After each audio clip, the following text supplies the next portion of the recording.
Hello, friends. Welcome to Pod Mavericks After Dark. This is Kirk and Josh joining you on, I guess it's Wednesday night, November 15th, a little before 9 o'clock. The Dallas Mavericks just defeated the Washington Wizards 130-117. Josh, how you doing? I'm doing good, but before we start, I think you need to apologize for what you said last night. I expect a written statement before the show's over if you don't already have one prepared. We'll circle back to that in the second half of the show. This was a really nice. So first of all, how bizarre is the 6 o'clock start time? Like I on weekdays rather, like we have them on weekends, but a 6 o'clock start time. I honestly forgot, and I schedule stuff. I am like the site scheduler. I was outside. I bought my son that if anybody follows me on social media, I got him a subscription to this service called Dribble Up. And it's like it uses the iPad camera to help like track dribbling. It's really cool. Anyways, we were like doing a session, and then I was like, oh no, the Mavs game started.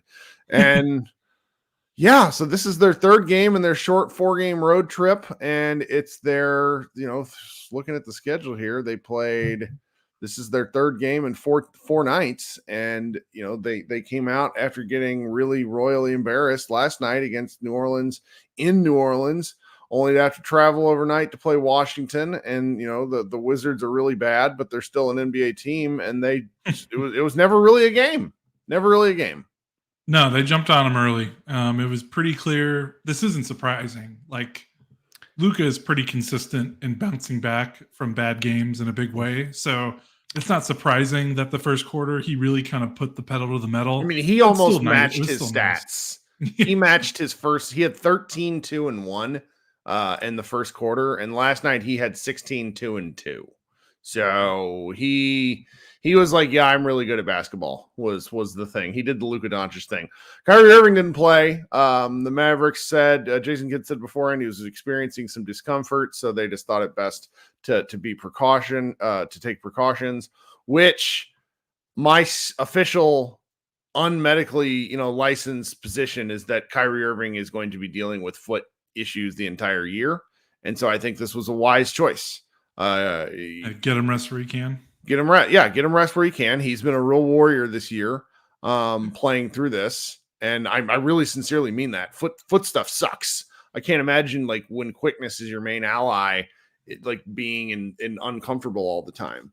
And especially for a guy like pre-pandemic, like before all that stuff, struggled with injuries at times to stay on the floor.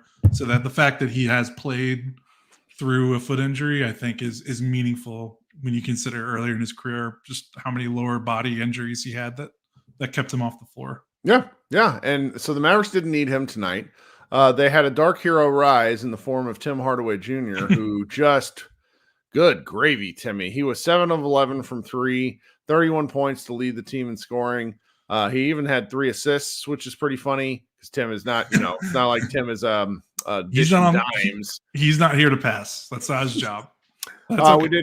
We did get a little bit of a scare as Kyle Kuzma kind of crashed into the side of his knee. It looked like Tim walked off the floor under his own power, but knees are a tricky thing. The Mavs took him back to the locker room. I want to say the broadcast said that he was just going to remain back there, but in all honesty, with how KG teams are about injury stuff, we're not going to know more until they decide to tell us more. Yeah, post-game, Kidd and both Tim and Kidd have done their post-game obligation. Tim did post-game. Yeah, he said they both said that he's fine. So okay, well, Tim actually doing post-game is usually a sign of that, because if somebody's actually hurt, then they find a reason for an excuse and that sort of thing. That's some good news. It's not like the Mavericks needed good news, but you never want a guy who plays like Tim did tonight. And it's just such a I mean, fans are so funny. So many of the comments that we get are just so harsh about like Tim and Dwight, and fans that don't like Tim really don't like Tim. But tonight was just a reminder of how valuable he can be, because like he makes up his mind to shoot. He's going to shoot. Yeah, and especially when you consider the context of the rest of the roster, like maybe we'll get around to the other end of the spectrum of guys that need to shoot when they're open or need to shoot more. But like, I mean, look at Luka took 11 threes, Tim took 11 threes, then Grant took 7, and then after that you got Jones at 5, and then Josh Green at 4, and like if he's not shooting threes, like if Sure. his role's not filled on the roster, whether it's him or another high volume, like he's filling a role that like every good NBA team has. Like this is not a unique thing. Like good NBA offenses have to have high volume 3-point shooters that can play off the stars. So he is filling that almost perfectly right now. And he has been for the last couple of years. The other stuff annoys you, defensively, and some of the knucklehead kind of offensive possessions that he has. But like, man, I mean, you take him away from this roster, and it's like, what do they look like shooting the ball if he's not around? And that's a reminder, I think. And you can speak to this better than I can speak to it, because I'm not really good about noticing kind of play design and optionality in real time. But I think Tim's threes were one of the things that led to Lively having like free reign to dive down the court, because it felt like the Wizards kind of started basically overcompensating for how like solid Tim was shooting the ball.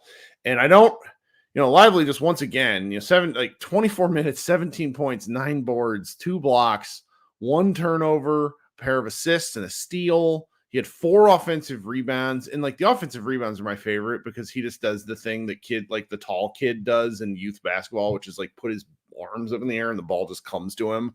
He's not like, they can't box him out because he's so big. I'm having a great time watching Dereck Lively. I don't want to necessarily say progress, but like, he's just, the things that he's good at, they've really found a way to get the most out of him right now. Yeah, for sure. And you're right about, the Wizards in the third quarter at one point were just, they did not want to leave shooters, especially Tim. And Lively had 13 points in the third quarter, and they were all just dump offs and lobs, because the Wizards did not, like, usually the player that tags the roll man or crashes down to cover the help rotation is usually a guy from the corner. And they did not want to they did not want to ignore the corner in the third quarter. And you kind of saw what Lively was able to do. The Mavericks were, they were 5 of 13 from corner threes. So they weren't 1 of 5 from the left corner, which wasn't great, but 4 of 8 from the right corner, which is great. So they did not want to leave corner shooters, and Lively took advantage of that space for sure. And it was fun. I mean, it was a little pathetic from the Washington side how many lobs they looked how the Mavericks looked last night, where it was just they like, really well, did. we're done here, and it's the second quarter. Yeah, so that was fun. But that was Lively had a great game, had a couple blocks. Wizards still scored in the paint pretty well overall, but again, we've been talking about it. It's not necessarily a Lively thing, although there's some things that I think he can improve on, which I think I'm going to work on for something maybe later this week before the week's over. But again, they're doing what they need to do to win these games, which is great. There's some other interesting points in the game that I want to talk about before I do, because this will probably be a shorter show than last night's show. For those of you who are here, those of you who are listening on the podcast, and for those of you who are live in the stream, if you wouldn't mind, coming over to the Pod Maverick YouTube page, heading over to this particular video, hitting that like button, leaving a comment on this particular video, and really any of our videos. I tend to look at almost all of them. We had some funny ones last night where someone wasn't particularly, someone did not like that we were amused by how insane the NBA was last night. I don't know. It's great though. I love reading all of the comments. And if you're interested in our show, go ahead and hit subscribe as well. Thanks to Panda Hank and a few other people. We climbed past 2,000 subscribers a little bit earlier this week. I have a goal of 5,000 for the year, because why not?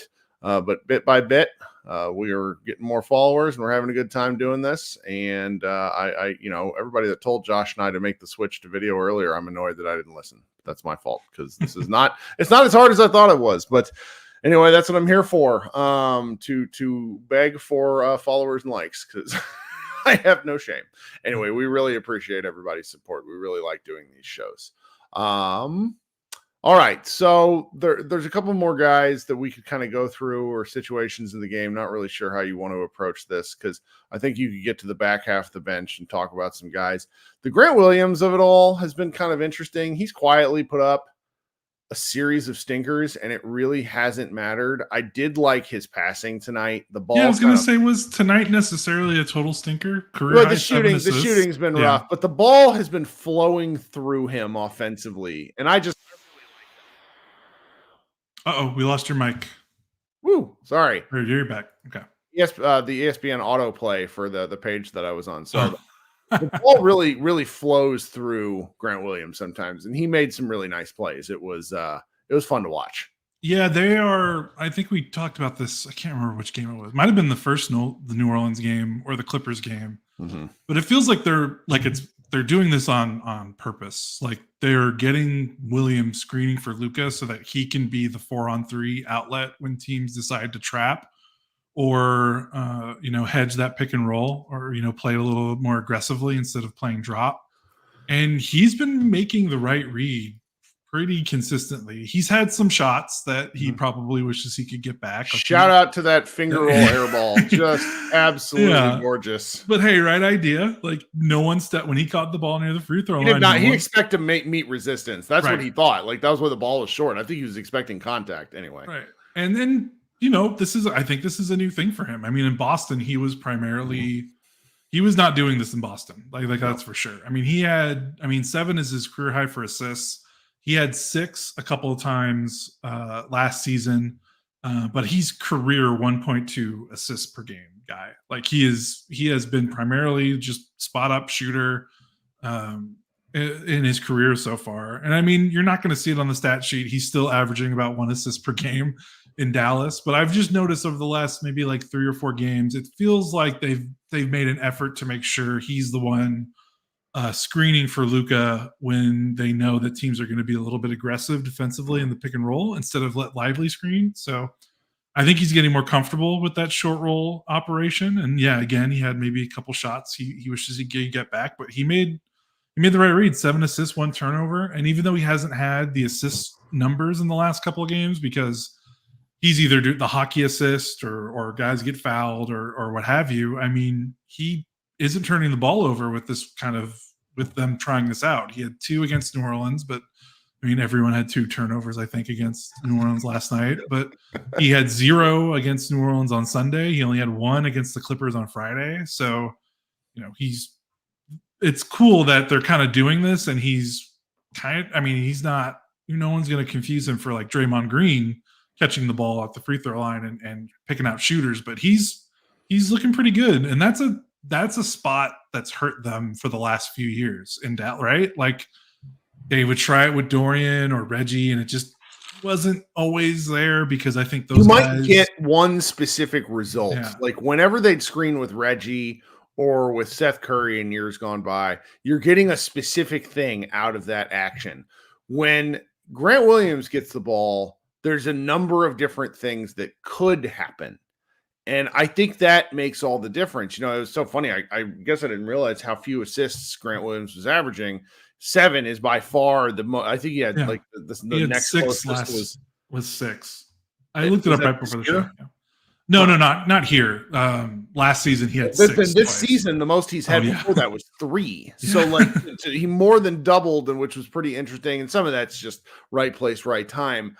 But the fact that one of the things that drives me crazy about half the Dallas players over the years is they get it ingrained into their basketball thinking. Josh Green is the one I pick on the most about this, where it's like an auto rotate, where the ball comes to you and you're immediately looking to pass and not even considering what your other options are.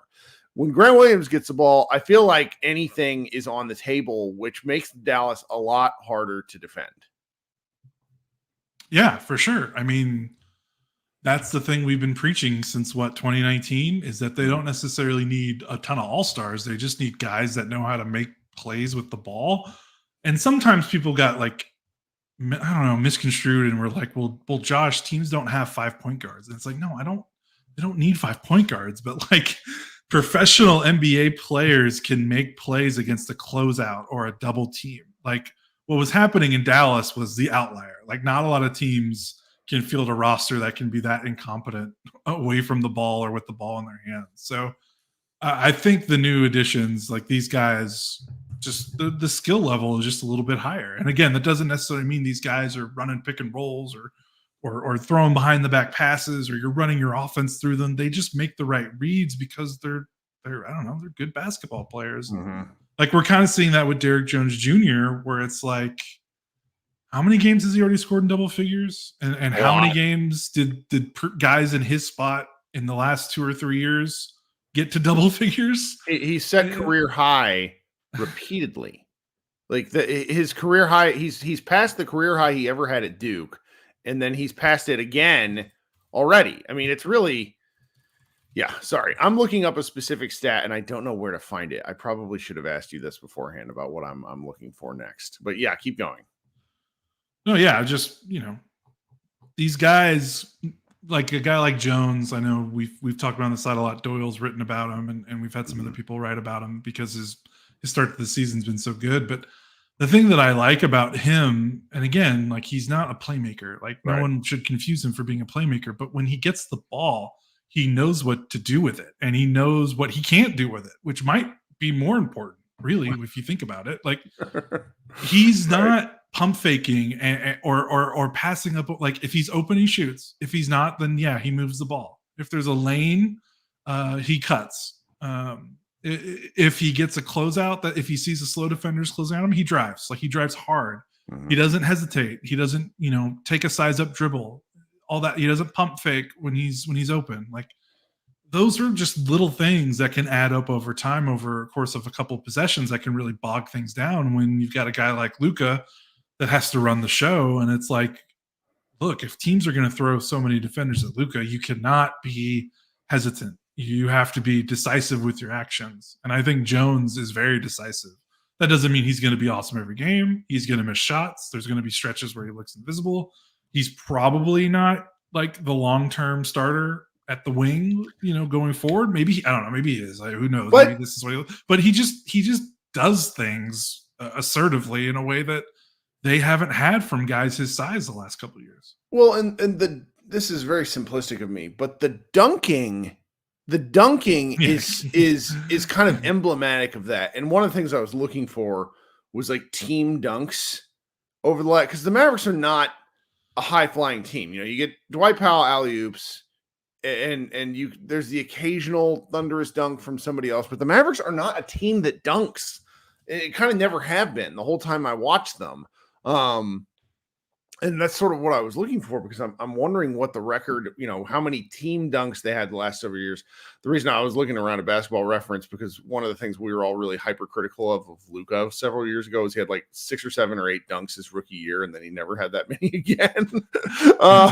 And so I know that it's out there, and somebody will probably tell me what it is, what the team. But if the pressure that guy puts on the rim, and I think you're right about long-term starter stuff, but the pressure that he puts on the rim is so interesting, because it causes cascades of defensive challenges and what teams are going to do to answer it. And I'm really interested in that sort of thing, because it just, the Mavericks haven't had that option. And I don't know, it's fun to sort of consider, because I feel like, it's 11 games now. We have talked about this before, but it's just, Luka just doesn't throw passes like he's throwing to these guys. It's so refreshing. I mean, our mutual friend / frenemy, Matt Moore, has been kind of, beating on the Mavericks a little bit lately, because he's not really a super big fan of Luka, talking about pace and such like that. And, kind of using some, I don't want to say like cherry pick numbers, but numbers to make an argument. But whether or not Luka is running more or less compared to the last several years, I don't necessarily care, because what my eyes are telling me and what the results are telling me is that Luka is pushing the ball to these guys, and then these guys are attacking the rim. I mean, the way Derrick Jones goes at the rim almost every time where there's any amount of space is really amazing. We would have killed for that at certain points the last several years where it was like, well, Luka's going to find the open shooter, but if the Mavericks weren't hitting their shots, it ultimately didn't matter. Yeah, I agree. And yeah, the dunking thing is funny. We need to look up how many dunks they have. Yeah, I mean, to me, that feels like such a, it's a way boiled down, overly simplistic way of looking at the point that we're both trying to make. But I feel like it's like dunks are exciting. They're a more athletic team. We've talked about how unathletic they've looked for most of the Luka era. I mean, it makes a difference. And dunk, when you dunk the ball, I don't know, there's less chance. Like when a guy's driving the lane and he lays it up versus a dunk, guys, it's just, I don't know how to. Yeah, I think you know what I'm saying. It's just. It's a more automatic basket, I guess. And the Mavericks had guys that could not finish that aggressively in the past, I guess is the best way to say it. I'm looking it up right now because I thought it was funny. Where is it? Yeah, Derrick Jones Jr. I don't think this is updated for tonight's game, so it's probably even better. But he's shooting 79% in the restricted area, which is that's center shit. Okay. Yeah. That's not small forward stuff. That doesn't happen. Right. All right. Couple more guys we should hit on, a couple more things, and then I think we can head on out of here, close up shop a bit early, and I'll kick it over to our other live show, which you guys should consider joining. So I'm gonna flip my screen here because it's only, let's see here, this shot is only 9 seconds long, so this shouldn't demonetize us with YouTube. But it's a clip of Dante Exum where he was only 2 of 6 from the floor tonight. But if you're ever wondering why this guy at one point was a lottery pick, here is the play that just was a reminder of how freaking skilled this guy is. I was just amazed at this. All right, so we're gonna click over here. This is nope, wrong one. Can you see I see Derrick Jones Jr. NBA stats. Share this tab instead. There we go. There we go. I'm good at running a live show. So let's watch this. So we got Dante Exum at the top of the screen. This is in the middle, towards the tail end of the second quarter. He's dribbling. He dribbles into one guy, turns back, spins into the. I want to say it's Gafford there. I could be wrong. And uses essentially a teardrop floater from his offhand, because I'm pretty sure he's right-handed. Yep, he is. And oh my God. It's just a reminder of how freaking skilled some of these guys are. What was he, a 5th overall pick in his draft? That's just a shot that very few other guys in the Mavericks, Kyrie Irving for one, Luka Doncic for another, but that might be the only two other guys who could even try that sort of shot. And he's going to get his spots, but my goodness, what a talented player. I was just really thinking about that. And then shout out to Seth Curry for getting on track.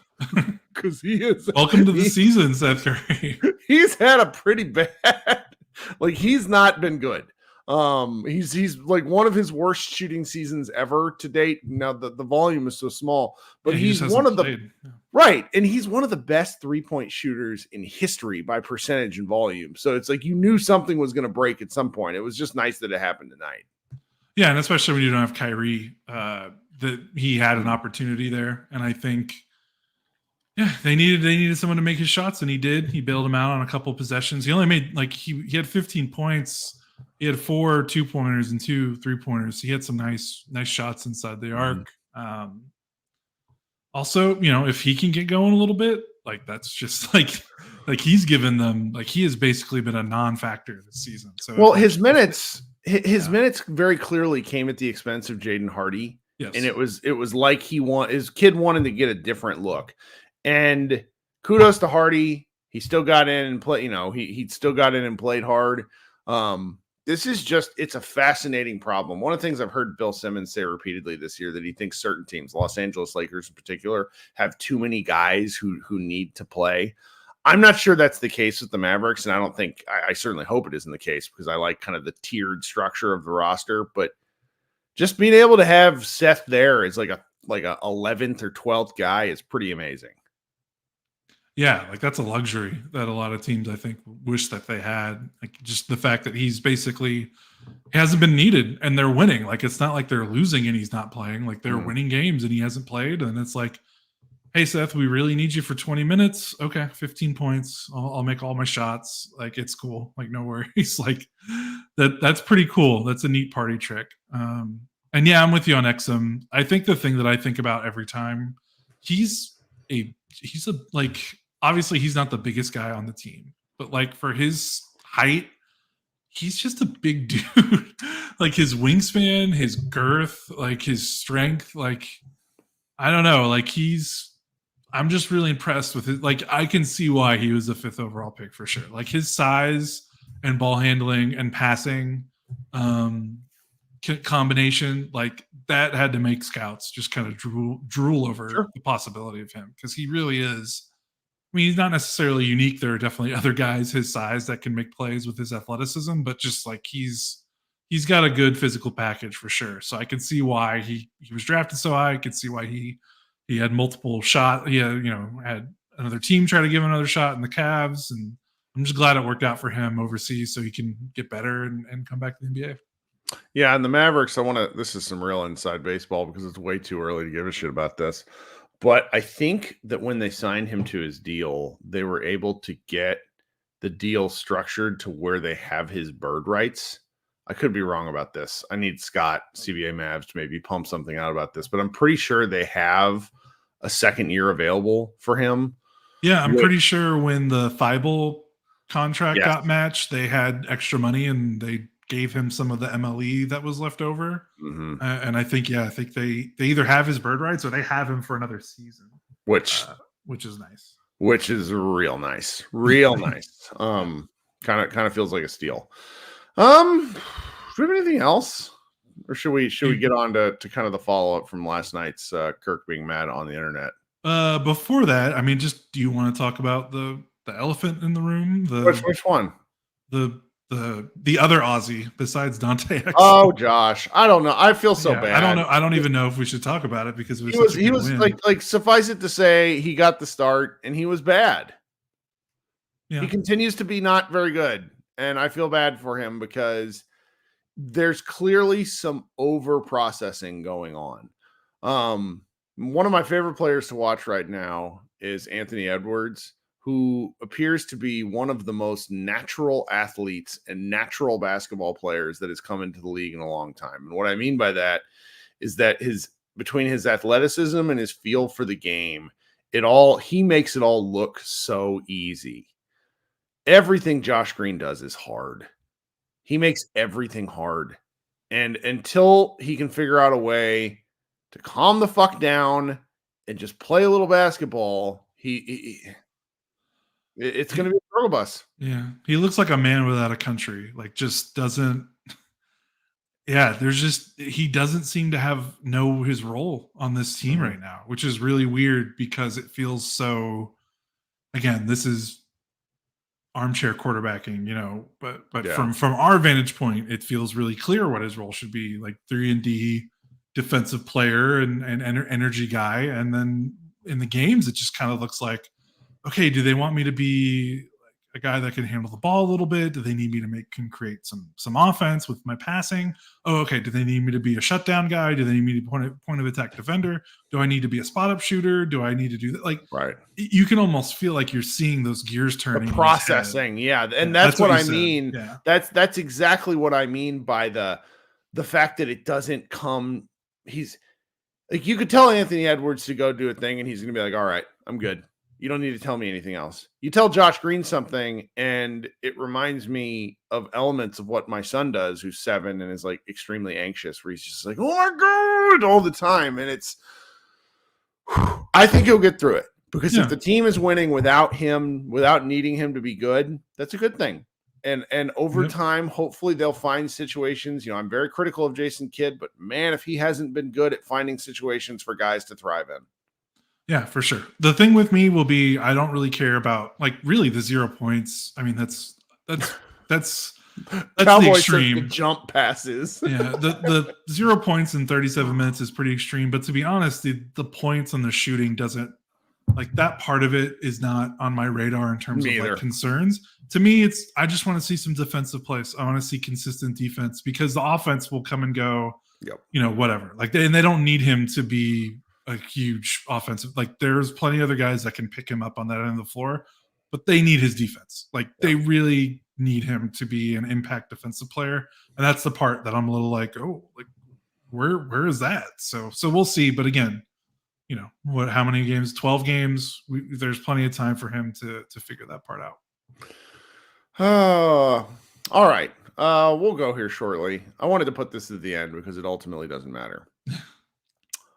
We've been doing this pod 4.5 years, roughly, maybe 5. We're like this close to 1,000 episodes, and we're probably actually over, but we've lost some during the transition. I have a penchant for getting mad. It's not new. I was mad last night. I was also right. There are times when I will backpedal and be like, you know what? I went too far. I was right. Tim Cato of The Athletic, I think he said on their new show that this might have been Luka's worst game of his career last night. That was where I was. I didn't really come out and say that, but I was feeling it. Luka had played a very bad game. I woke up this morning to less criticism than I would have thought for that take. The Reddit community was really pissy with Luka, which was shocking because that's a place where you get a fair amount of like, hey, the Mavericks are good. Everybody just needs to shut the fuck up. Like that's kind of the vibe that I get from Mavs Reddit. YouTube is kind of a mixed bag. Twitter is what it is, and Facebook is insane. So it's like when I see these sorts of notes, and so but as the day wore on though, and I get the people that chime in on Twitter once a day, they don't live there like me, which granted is a healthy position. I started to see more and more of like, well, you just need to support your guy. If you really say you love him, you need to support him in all things. I'm like, no, that's not what love and support is. If you're in a healthy relationship, you tell people how you feel. Now, granted, Luka doesn't give a shit what I say, but it's okay to say a bad thing is a bad thing. Luka played bad last night. Luka had 6 turnovers in 8 minutes. Do you know how many possessions they had during that period? In an 8-minute period, they probably had in the neighborhood of, I would guess, 14 possessions. Maybe less. He turned it over on 6 of them. That's hard to do. What was that stat I shared that game? It is only that many turnovers in that amount of time has only from one player has only happened 40 times since 1996, 97. So times 82 games, times 30 teams, times 30 years. Yeah. Okay? So not many. Yeah. Shit happens, and it's usually big men, to be quite honest with you, because that's the sort of stuff that happens.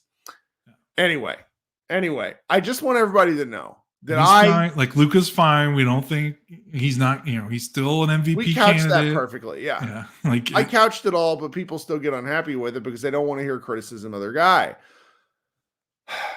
Yeah. We didn't even see some of the comments where first he sort of blamed, he talked about how the court was slippery. Court didn't look fucking slippery for the New Orleans Pelicans and their bajillion points, And Kid made comments about it, and then Mark Cuban even kind of indicated that he hopes the Mavericks don't have to do it because they're worried about the slip. And it's like, shout out to the Mavericks for impressive party level messaging, but it's okay. Luka did play like ass.